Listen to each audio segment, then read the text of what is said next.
आवरणदाशेन नश्यन्ति सर्वजन्तवः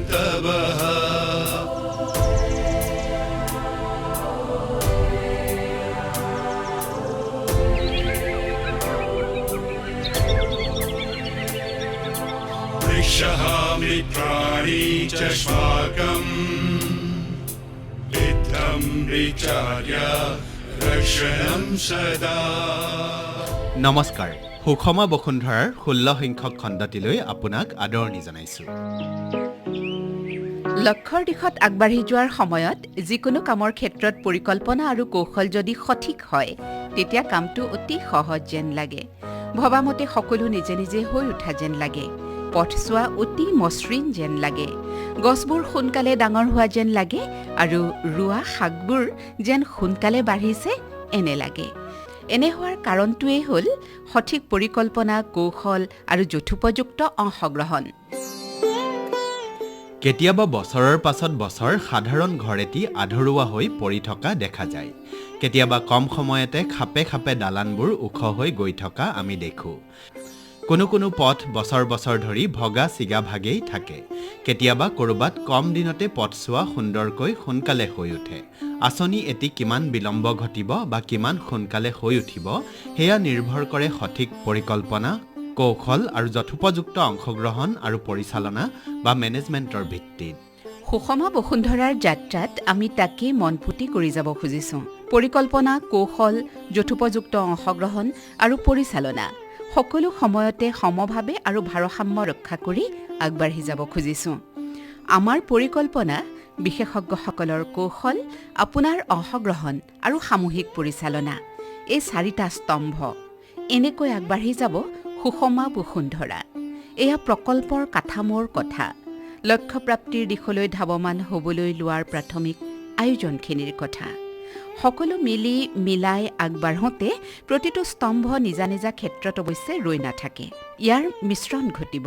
আমাৰ পৰিকল্পনাত আপোনাৰ অভিজ্ঞতাখিনি যোগ হ'ব। কৌশল ৰচনাটো পৰিৱেশ, মাটিৰ গুণাগুণ আৰু বিশেষজ্ঞৰ পৰামৰ্শৰ সৈতে যোগ হ'ব আপোনাৰ অভিজ্ঞতা। সেইদৰে অংশগ্ৰহণৰ বেলিকাও আপোনাৰ সৈতে আমি বিশেষজ্ঞসকলেও ভাগ ল'ম আৰু পৰিচালনা আমি সকলোৱে মিলি সামূহিকভাৱে কৰিম। সুষমা বসুন্ধৰাৰ যাত্ৰাৰ প্ৰথমতেই আমি আমাৰ ক্ষেত্ৰখন কি হ'ব, ক'ত ক'ত কাম কৰিম, কোনে কোনে আমাৰ সৈতে কাম কৰিব, সেই বিষয়ে আমি মোটামুটিকৈ বুজি উঠিছোঁ। শ্ৰোতাসকলেও নিশ্চয় এটা ধাৰণা কৰি ল'ব পাৰিছে যে আহি থকা দিনত নিজে আগৰে পৰা কৰি অহা আৰু কৰি থকা কামখিনিৰ উপৰিও কিমান সময় সুষমা বসুন্ধৰাৰ কামৰ বাবে দিব লাগিব। এইখিনিও নিজা পৰ্যায়ত কৰিবলগীয়া পৰিকল্পনাৰ ভিতৰুৱা কথা। এই মাহৰ পৰা সুষমা বসুন্ধৰাৰ পৰিকল্পনাৰ দ্বিতীয় অংশৰ কামখিনি কৰিবলৈ আৰম্ভ কৰিছোঁ। কামটো হৈছে পঞ্জীভুক্ত শ্ৰোতা আৰু তেখেতৰ গোটৰ সৈতে থলিতে গৈ মত বিনিময় কৰা আৰু তেওঁলোকে কৰিবলৈ মন বান্ধি লোৱা ক্ষেত্ৰখনৰ পৰিৱেশখিনি বুজি লোৱা। তাৰ বাবে আকাশবাণীৰ এটা দলে যোৱা সপ্তাহত ধেমাজি জিলাৰ চিচিবৰ গাঁৱৰ চৌখামটিং গাঁৱলৈ গৈ প্ৰমোদ গগৈ আৰু তেওঁৰ গোটৰ সদস্যসকলৰ সৈতে মত বিনিময় কৰিছিলোঁ। তেওঁলোকে পুনৰুজ্জীৱিত কৰিবলৈ বিচৰা অনাদৃত চুমনি বাৰীখনৰ অৱস্থাৰো বুজ লৈছিলোঁ আৰু গাঁওখনৰ সামগ্ৰিক কৃষি অৰ্থনীতিৰ ছবি আৰু বাতাবৰণটোৰো উমান ল'বলৈ প্ৰয়াস কৰিছিলোঁ। মাৰ্চৰ দ্বিতীয়টো সপ্তাহত এয়া আমি ধেমাজি জিলাৰ আনটো প্ৰান্তৰলৈ যাবলৈ সাজু হ'লোঁ। এয়া হৈছে জিলাখনৰ দক্ষিণ পশ্চিম প্ৰান্তত অৱস্থিত শস্যে মৎস্যে ভুৰুণ মাছখোৱা অঞ্চল। মাছখোৱা ঐতিহাসিক ঠাই। ধেমাজি আৰু ঢকুৱাখনাৰ মধ্যৱৰ্তী এটি অঞ্চল। কেইবাটিও দৌল আছে আৰু আছে আহোমসকলৰ পূৰ্বৰ ৰাজধানী হাবুং। সেয়ে মাছখোৱাই ক্ৰমে ক্ৰমে ঐতিহাসিক, সামাজিক, সাংস্কৃতিক দিশেৰে গুৰুত্ব লাভ কৰিছে। ঐতিহাসিক, সামাজিক, সাংস্কৃতিক দিশেৰে ঠাই এখনে গুৰুত্ব লাভ কৰিলে অৰ্থনৈতিক সঞ্চালনো স্বাভাৱিকভাৱেই বৃদ্ধি পায়। বাণিজ্যিক ক্ষেত্ৰখনৰ পৰিসৰ বৃদ্ধি পায়। শিক্ষা আৰু মানুহৰ জীৱন ধাৰণৰ মানো লাহে লাহে ঊৰ্ধ্বমুখী হয়। মাছখোৱাও সেই ধৰণেৰে বিকাশ হ'বলৈ ধৰা, গুৰুত্ব পাবলৈ ধৰা এটি অঞ্চল। ইতিমধ্যে আপুনি জানিছে প্ৰিয় বন্ধু যে আমাৰ লক্ষ্য আছিল মাছখোৱা, জোৰকটা, কাঠগাঁও। লক্ষ্য সুষমা বসুন্ধৰাৰ পঞ্জীভুক্ত শ্ৰোতা নীলোৎপল দুৱৰা আৰু তেওঁৰ গোটৰ সদস্যসকলক লগ ধৰা, মুকলি আলাপ কৰা আৰু কাম কৰিবলৈ লোৱা ঠাইৰ পৰিৱেশৰ বুজ লোৱা। মাজে মাজে আশংকা, মাজে মাজে উপভোগ্য পৰিৱেশৰ মাজেৰে গৈ এটা সময়ত আমি উপস্থিত হৈছিলোঁ মাছখোৱা জোৰকটা কাঠগাঁৱত। এটা তিনিআলিত আমাৰ বাবে ৰৈ আছিল নীলোৎপল দুৱৰা আৰু তেওঁৰ গোটৰ সদস্যসকল। আমি প্ৰথমতেই নীলোৎপল দুৱৰাই নিজাকৈ গঠন কৰা গোটটোৰ সদস্যসকলৰ সৈতে চিনাকি হ'লোঁ। তেওঁলোক হৈছে জ্যেষ্ঠ সদস্য দেৱদত্ত, দ্ৰোণ চেতিয়া, অজিত দিহিঙীয়া, সৌৰভ চমুৱা, মানসজ্যোতি চেতিয়া। তেওঁলোকৰ মুখমণ্ডলত আমি দেখিছিলোঁ সপ্ৰতিভ আশাৰ ৰেঙনি। এয়া আকাশবাণী ডিব্ৰুগড় কেন্দ্ৰৰ সৈতে সংযুক্ত হোৱাৰ আনন্দ, নিজৰ ঠাইখনক লৈ কাম কৰাৰ হেঁপাহ আৰু সেই হেঁপাহক কোনোবাই স্বীকৃতি দিবলৈ অহাৰ উৎসাহ আৰু সকলোখিনি মিলি ভৱিষ্যত দিনৰ বাবে ভাল কাম এটা কৰাৰ বা হোৱাৰ উদ্দীপনা। আমিও কিন্তু পলম নকৰিলোঁ। তেওঁলোকে নিৰ্দিষ্ট কৰা ঠাইডোখৰলৈ লগে লগে গ'লোঁ। ঠাইডোখৰ মানে এটি একা বেকা পেভেল ব্লক দিয়া ৰাস্তা, তাৰ দুয়োকাষে পথাৰ। আঘোণত ধান দাই শেষ হোৱাৰ পাছত পথাৰৰ বিস্তীৰ্ণ এলেকা এতিয়া চন পৰি আছে। ৰাস্তাটো জোৰকটা কাঠগাঁৱৰ পূব দিশলৈ গৈছে। ৰাস্তাৰ দুয়োকাষ সদ্যহতে মুকলি হৈ আছে। সেইখিনিতে চোম গছ ৰুই পৰিৱেশ সেউজীয়া কৰা আৰু তাৰ লগে লগে মুগা পলু পুহি আৰ্থিক স্বাৱলম্বিতাৰ দিশতো এখোজ আগুৱাই যোৱাৰ মানসেৰে নীলোৎপল আৰু তেওঁৰ গোটটোৱে মন বান্ধিছে। আমি পলম নকৰি তেওঁলোকৰ মনৰ খবৰ ল'বলৈ প্ৰয়াস কৰিলোঁ। নীলোৎপল দুৱৰা, ধন্যবাদ, নমস্কাৰ। এতিয়া এটা দীঘলীয়া ৰাস্তাৰ কাষত আমি ৰৈছোঁ আৰু ৰাস্তাটোক লৈ তোমালোকে প্ৰথম কাম আৰম্ভ কৰিম বুলি ভাবিছা। কেনেধৰণৰ কাম কৰিবা বাৰু? প্ৰথমে আমি দুয়োকাষ ৰাস্তাটোত খুব চাফ চিকুণ কৰি পিনি আমি চোম পুলি ৰোপণ কৰিম বুলি ভাবিছোঁ দুয়োকাষে। যিহেতু আমাৰ সোণালী সূতাৰ অসমৰ এবিধ মুগা, এই মুগাৰ খাদ্য হয় চোম। তাৰ বাবে চোমৰ পুলি ৰোপণ কৰা প্ৰস্তুতি চলাই আছোঁ। প্ৰায় 100-150 পুলি আমি ৰোপণ কৰিম দুয়োকাষৰ ৰাস্তাত। এতিয়া বহুতেই চোমৰ খেতি বুলি ক'লেই কয় যে কঠীয়া পাবলৈ বৰ দিগদাৰ, চোমৰ পুলি পাবলৈ বৰ দিগদাৰ। তোমালোকে এই চোমৰ পুলিৰ ব্যৱস্থাপনা কেনেকৈ কৰিছা বাৰু? চোমৰ পুলিৰ ব্যৱস্থা আমাৰ ঘৰতে চোম আছে। চোমৰ যিহেতু গুটি লাগে, পচাই দিলে চোম পুলি সহজতে চোমৰ পুলি ওলায়। খুব সহজ পদ্ধতি হয় এইটো, বেছি কষ্ট কৰিবলগীয়া নাই। জেওৰা মাৰি থ'লে আৰু তাত অলপ কোৰে আঁচুৰি দিলেই হয় চোমৰ পুলিবোৰ। তেওঁলোকে যেতিয়া মানে বাৰিষা বতৰ খুব সোনকালে গাছ মেলি ওলাই পৰে। আৰু আমাৰ যিহেতু মুগা খেতি বুলি ক'লে আমাৰ অসমখন এপিনে সোণৰ অসম বুলি ভূপেন হাজৰিকাই তাহানি যুগতেই কৈ থৈ গৈছে। তথাপিও আজি প্ৰায় মানুহে মুগাৰটোৰ পৰা অকণমান বিৰত ল'ব ধৰিছে। যিহেতু কঠীয়া পাবলৈ অলপ দিগদাৰ হয় মুগাৰ কঠীয়াটো। যিহেতু আমাৰ কঠীয়া খুব অৰুণাচলৰ পৰা, আপোনাৰ পাহাৰৰ ঠাইৰ পৰা অনা হয়। দেউতাহঁতে বৰ্তাহঁতে তাৰ পৰা কঠীয়াৰ সঁচ আনি পিনি বৰ্তমান মুগা পুহি আছে।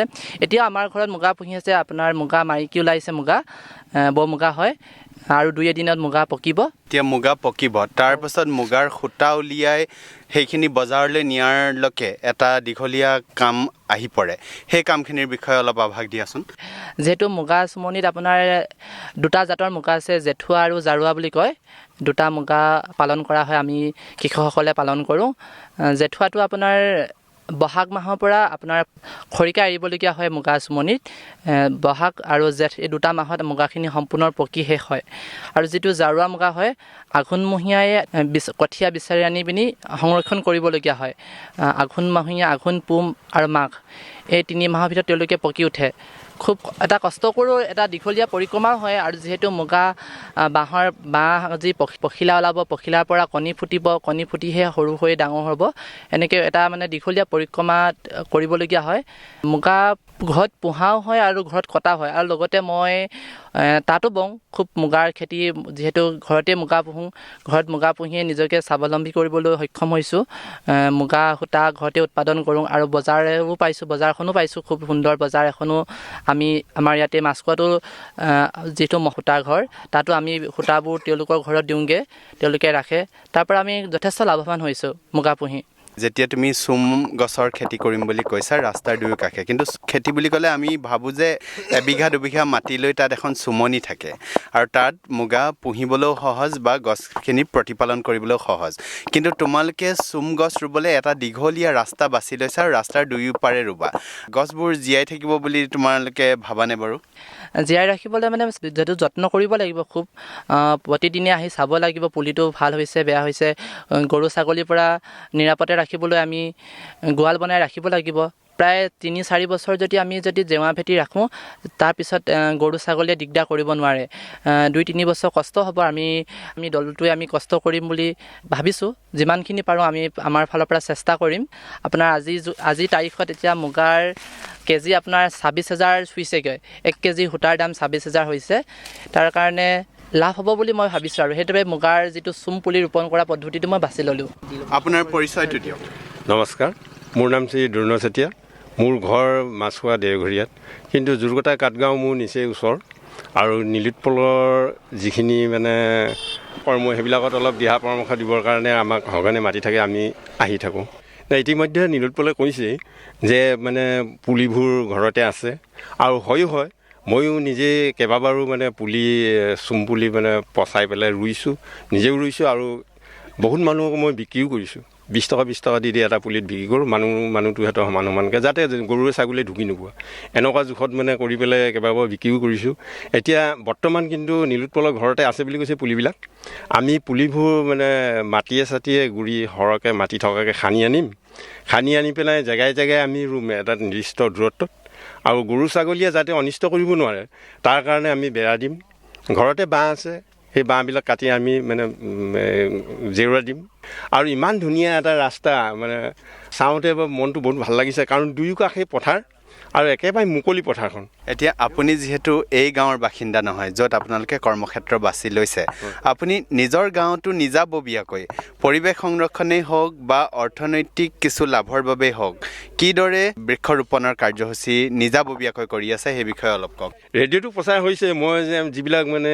তৃণ সংৰক্ষণৰ কাৰণে গুৰুত্ব দিছোঁ মই মনে খুব ভাবোঁ যে বৃক্ষবিলাকৰ কাৰণে সকলোৱে মানে মনোযোগ দিয়ে সকলোৱে বৃক্ষ সংৰক্ষণৰ কাৰণেই মানে চিন্তা চৰ্চা কৰে আৰু বৃক্ষ সম্পৰ্কে কথা বতৰা কয় তেতিয়া মোৰ মনটো ভাবিলোঁ যে আমাৰ অসমৰ তৰুতৃণ বহুত আছে যিবিলাক আমাৰ বহুত লাগতিয়াল ঔষধ পাতিৰ পৰা আৰম্ভ কৰি আমাৰ বহুখিনি প্ৰয়োজন গতিকে মোৰ অন্তৰত ভাবি চাই মই ইতিমধ্যে আজি ৪ বছৰমানেই হৈছে প্ৰায় তৃণজাতীয় আৰু বৃক্ষজাতীয় এনেকুৱাবিলাক মই নিৰ্বাচন কৰি লৈ ধৰক আমাৰ যিবিলাকে পৰম্পৰাগত কাৰ্যটো ব্যৱহাৰ হয় আৰু আমাৰ ঔষধ পাতিটো ব্যৱহাৰ হয় তেনেকুৱা কিছুমান পাতি দৈ গেৰুৱা তামোল বেত ইকৰা খাগুৰি তাৰ উপৰিও লতাজাতীয়ও তেনেকুৱা আছে এনেকৈ লতাজাতীয় ঢেকীয়ালতি যিবিলাক আমাৰ গৃহ নিৰ্মাণৰ কাৰ্যত মানে প্ৰয়োজন হয় এনেধৰণৰ মানে মোৰ নিজাববীয়াকৈ মোৰ নিজৰ বাসভূমিৰ মোৰ নিজা ভূমিৰ আশে পাশে মই আবাদী মাটিত সংৰক্ষণ ৰাখিছোঁ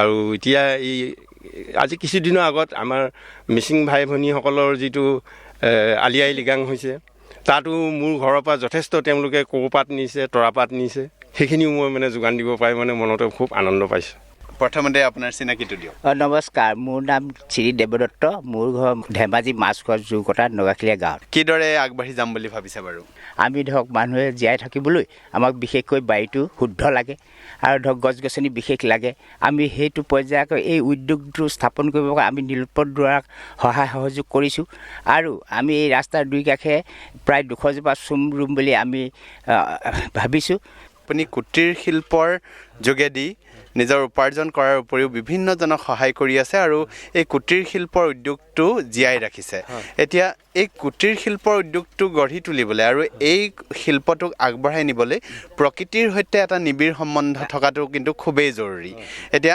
আপোনাৰ প্ৰকৃতিৰ সৈতে সম্বন্ধটো অলপ ৰাইজক জনাওকচোন মই জয়তে ক'বলৈ ধৰক আমাৰ যিটো কুটিৰ শিল্প তাত প্ৰথম লাগে বাঁহ তাৰপৰা লাগে বেত আপোনাৰ এই বস্তুকেইটা সংৰক্ষণ কৰিবলৈ যাতে আমাক প্ৰকৃতিয়ে দিব লাগিব বা হয় আমি আয়োজন কৰি ৰুই মেলি পুলি ৰুব লাগিব তাৰ ভিতৰতে আমি বস্তুটো ধৰক পাব পাৰোঁ তাৰ বিনিময়ত এই বস্তু বাঁহ বেতৰ দ্বাৰাই এই সঁজুলিবিলাক বনোৱা হয় এতিয়া এইখিনি কাম কৰিবলৈ যথেষ্ট বাঁহ বেত এইবোৰ দৰকাৰ হয় এইবিলাক হাবিয়ে জংঘলে পায় বাৰু কিন্তু পৰিৱেশো এনেকুৱা হৈ আহিছে যে এদিন এইবোৰ যেন নাইকিয়া হৈ যাব এইখিনি সংৰক্ষণ আমি কিদৰে কৰিব পাৰোঁ বা আমাৰ এই সুষম বসুন্ধৰা অনুষ্ঠানটোত যুক্ত হৈ এই গোটটোৰ সদস্য হোৱাৰ উপৰিও ব্যক্তিগতভাৱে এই যে বাঁহ বেতৰ পৰা আদি কৰি যিবোৰ কাঠ আপোনাক দৰকাৰ হয় এই বস্তুবোৰ নিজাকৈ এখন বাৰীত নিজে উৎপন্ন কৰাৰ কিবা পৰিকল্পনা আছে? হয়, মই বৰ্তমান ডেকা দিনতে মই বিয়াৰ ওপৰত আগতে বাঁহ ৰুই থৈছিলোঁ 10জোপামান।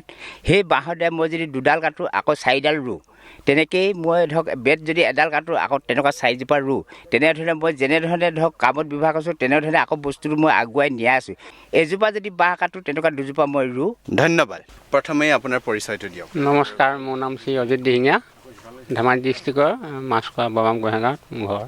নীলোৎপল এজন যুৱক হয়, তেওঁ আমাক এই কথা কামখিনি সহায় কৰিবৰ কাৰণে তেওঁ আমাক কৈছিলে। প্ৰত্যেকৰ ঘৰতে নিজৰ নিজৰ বাঁহ আছে, চুমপুলি আছে, সেইবোৰ ইচ্ছা কৰি আমি নিজে আনি ৰুই বাঁহ চাহ কাটি আনি ইয়াত গঁৰাল চৰাল যে আমি ব্যৱস্থা কৰিব পাৰোঁ। দুই কাষৰ মানে ৰাস্তা দুই কাষতে আমি কামখিনি আমি ধুনীয়াকৈ কৰিম বুলি আগবাঢ়িছোঁ। হয়, এতিয়া মাত্ৰ চুমপুলি ৰোৱাতেই আবদ্ধ নাথাকি অন্য আৰু কি ধৰণৰ কাম কৰিব পাৰি যাৰ দ্বাৰা প্ৰকৃতি সংৰক্ষণ হোৱাৰ উপৰিও প্ৰকৃতি সেউজ হোৱাৰ উপৰিও দুটকা আৰ্জনো কৰিব পাৰি, আৰু এনেকুৱা ধৰণৰ কি কৰাৰ থল আছে বুলি আপুনি ভাবে যিখিনি আজিলৈকে আপোনালোকে কৰা নাই? তেনেকুৱা থল ধৰি লওক আমি যিকোনো কাম খেতি বাতি কৰিব পাৰোঁ। ধৰি লওক আমাৰ উদ্যান শস্য কিছুমান নেমু লগাব পাৰোঁ, যিকোনো টেঙা জাতীয় বস্তুবোৰ আমাৰ অসমত চাহিদা আছে এইবিলাক লগাব পাৰোঁ, বা অন্যান্য এইবিলাক হালধি কচু এইবিলাক মানে খেতি আমি কৰিব পাৰোঁ। সেইবিলাক কৰিলে আমি যথেষ্ট মানে লাভৱান হ'ব পাৰোঁ। এতিয়া প্ৰায়ে দেখা যায় যে গাঁও অঞ্চলত বহুতৰে বহুত মাটি থাকে, কিন্তু সেই মাটিখিনি মাত্ৰ ঘৰুৱা ব্যৱহাৰৰ কাৰণে ঘৰত খাব পৰাকেই বস্তু উৎপাদন কৰা হয়। মাটিবোৰ এনেই পৰি থাকে, কিন্তু সেইটো এক ব্যৱসায়িক ভিত্তিক বা ব্যৱসায় পৰ্যায়লৈ লৈ যাবলৈ মানুহে সিমান সুবিধা নাপায় বা তেওঁলোকে সেইটো কথা নাভাবে। গতিকে এই ক্ষেত্ৰত আপুনি কি ভাবে? এনেকুৱা ধৰণৰ থল সৃষ্টি কৰিব পাৰিনে বাৰু? যথেষ্ট পাৰি। আমাৰ যিবোৰ নিবনুৱা যুৱক আছে, আমি নিবনুৱা যুৱকবোৰক আমি এইবোৰ এনেই আবাদী যিবোৰ মাটি পৰি পৰি থাকে য'ত ত'ত, এইবিলাক আমি এটা সংগঠন কৰি পেলাই তাত চৰকাৰৰ লগত যোগাযোগ কৰি, কৃষি বিভাগৰ লগত যোগাযোগ কৰি আমি তাত হৰেক ৰকমৰ যিকোনো শস্য খেতি কৰি আমি লাভৱান হ'ব পাৰোঁ। হয়, এতিয়া গাঁৱৰ যিসকল খেতিয়ক তেওঁলোকে এই বেংকৰ পৰা ঋণ লৈ খেতি কৰাৰ এক পৰিৱেশ আপোনালোকৰ এই অঞ্চলত দেখিছেনে? তেনেকুৱা এতিয়া নতুন যুৱক কিছুমান ওলাইছে, তেনেকৈ কৰিছে, কিন্তু ব্যক্তিগত হিচাপে লোন লয় তেনেকুৱা এটা কাম কৰিবলৈ আজিকালি চৰকাৰৰ পৰা অলপ অসুবিধা হয়। কিন্তু এটা সংগঠন এটা গোট কৰি যদি চৰকাৰৰ লগত যোগাযোগ কৰি লোন ল'লে যথেষ্টখিনি কাম আগবাঢ়ি যাব পাৰে। ধন্যবাদ। আমি এই গোটটোৰে সদস্য সৌৰভ চমুৱাক লগ পাইছোঁ। তেওঁ এজন যুৱক। আমি জানো যে যুৱ সমাজৰ উদ্ভাৱনীমূলক চিন্তা সেয়া খুবেই বেছি। এতিয়া তোমালোকে যিটো কাম আগবঢ়াম বুলি ভাবিছা, তুমি নিজৰ অৱদান কিদৰে আগবঢ়াম বুলি ভাবিছা? মই তেওঁলোকক ভালদৰে সহায় কৰিম। তেওঁলোকক সকলো সময়তে মই সহায় কৰিম বুলি ভাবিছোঁ। প্ৰধানকৈ নীলোৎপল দুৱাৰে মোক এই বিষয়ে কৈছিলে। 2-3 মাহমানৰ পৰা মই তেওঁলোকৰ লগত আছোঁ আৰু বিভিন্ন ধৰণে সহায় কৰিম বুলি ভাবিছোঁ তেখেতক। হয়, তুমি ভাবানে চুম গছ ৰোৱাটো এক সম্ভাৱনাময় ভৱিষ্যতৰ পথ হ'ব পাৰে? মই ভাবোঁ, কাৰণ কেলৈ আজিকালি গছ এজোপা কাটিলে 10জোপা গছ ৰুবলৈ কৈছিলে, কিন্তু আজিকালি 10জোপা কাটিও এজোপা গছ নোৰোৱে। মানে চুমপুলিখিনি ৰুলে আমাৰ মুগা খেতি কৰাত সুবিধাজনক হ'ব বুলি ভাবোঁ। হয়, তুমি যিখন ঘৰৰ পৰা আহিছা সেই ঘৰখনত খেতিৰ পৰা বা ঘৰতে নিজৰ বাৰীখনৰ পৰা উপাৰ্জনৰ থল আছেনে বাৰু? আছে, বহু মাটি নাথাকিলেও অলপ হ'লেও আছে। তাতে মই সৰুৰ পৰাই মই তামোল গছ ৰুইছোঁ, আৰু টেঙা আমাৰ মা দেউতাও ৰুৱে, আৰু বিভিন্ন ধৰণৰ ধান খেতিও কৰোঁ, আৰু আলু পিঁয়াজ সেনেদৰে খেতিও কৰোঁ, শাক পাচলি খেতিও কৰোঁ। আমি এই দলটোৰে অন্য এজন সদস্য মানসজ্যোতি চেতিয়াক লগ পাইছোঁ। এজন যুৱক, পঢ়া শুনাৰ লগতে পৰিৱেশ সংৰক্ষণমূলক কাম কাজতো জড়িত হৈ আছে। মানসজ্যোতি চেতিয়া, তুমি দলটোত অংশগ্ৰহণ কৰি কিদৰে নিজৰ অৱদান আগবঢ়াম বুলি ভাবিছা? আমাৰ যিহেতু গাঁও অঞ্চলত চুমপুলি যথেষ্ট এভেইলেবল হয়, সেইকাৰণে আমি যিটো সহজ আমাৰ গাঁওখনৰ কাৰণেও আৰ্থিকভাৱে অলপ সহায় কৰিব পাৰে। যিহেতু মুগা খেতি আমাৰ অসমত যথেষ্ট হয়, তাতে আকৌ ধেমাজিত মুগা খেতিৰ কাৰণে বিখ্যাত হয়, সেইকাৰণে আমি সেইটো সিদ্ধান্তই ল'লোঁ।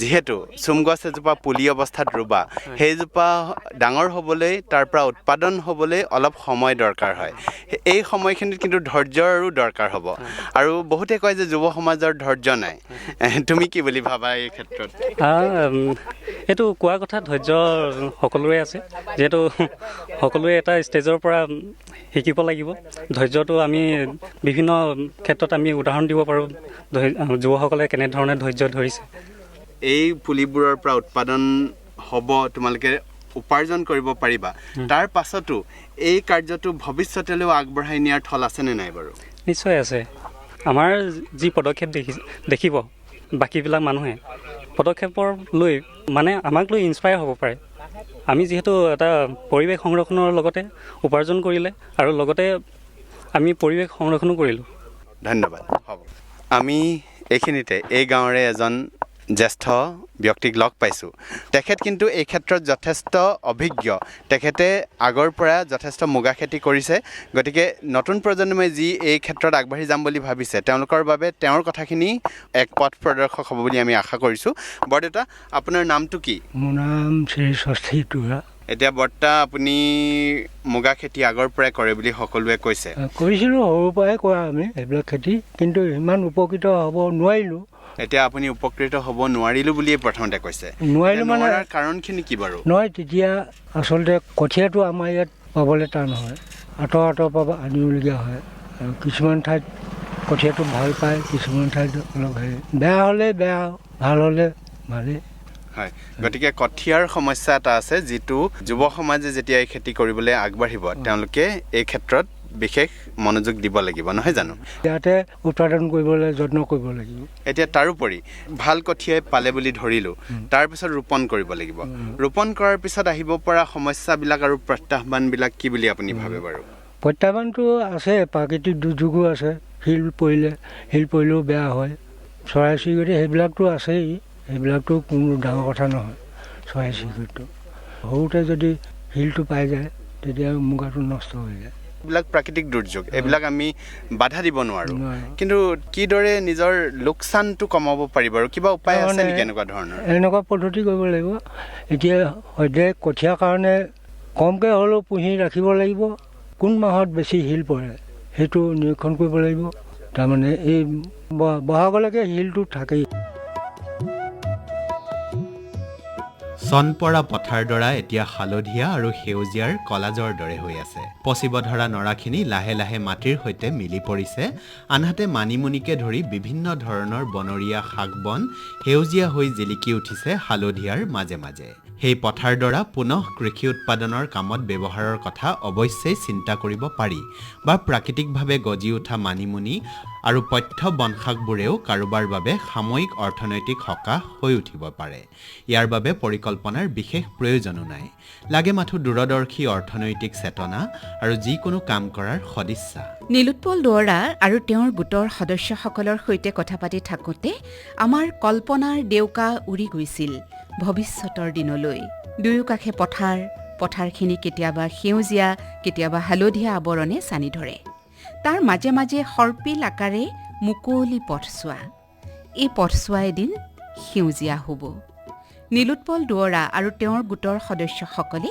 সেয়া কৰি দেখুৱাব আমি সহযোগ কৰিম তেওঁলোকক অকল সেউজীয়াই নহয় তাত এদিন মুগা পলু বগাব চুমৰ পাতখিনি খাব চুমগছ এদিন লঠঙা হ'ব এনেকৈ এদিন অৰ্থনৈতিক আন্দোলন এটা গঢ়ি উঠিব নিৰলে এই সপোন এদিন নিশ্চিতভাৱে বাস্তৱ হ'ব নহ'বলৈ একো বাধা আমি দেখা নাই গোটটোৰ সদস্যসকলৰ সপ্ৰতিভ মুখকেইখনে আমাক আশাৰ ৰেঙনি দেখুৱাইছে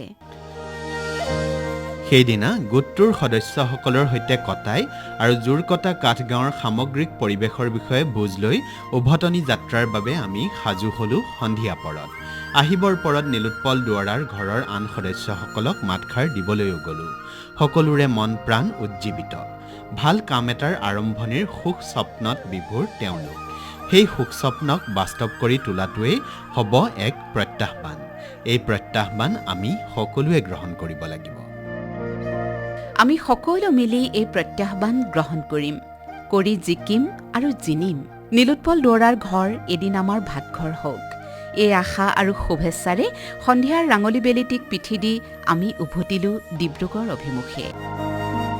তেনেহ'লে আজিলৈ আমাক বিদায় দিয়ক। অহা সপ্তাহত নতুন এটি খণ্ডত নতুন বিষয় আৰু কথা লৈ পুনৰ লগ পাম। নমস্কাৰ।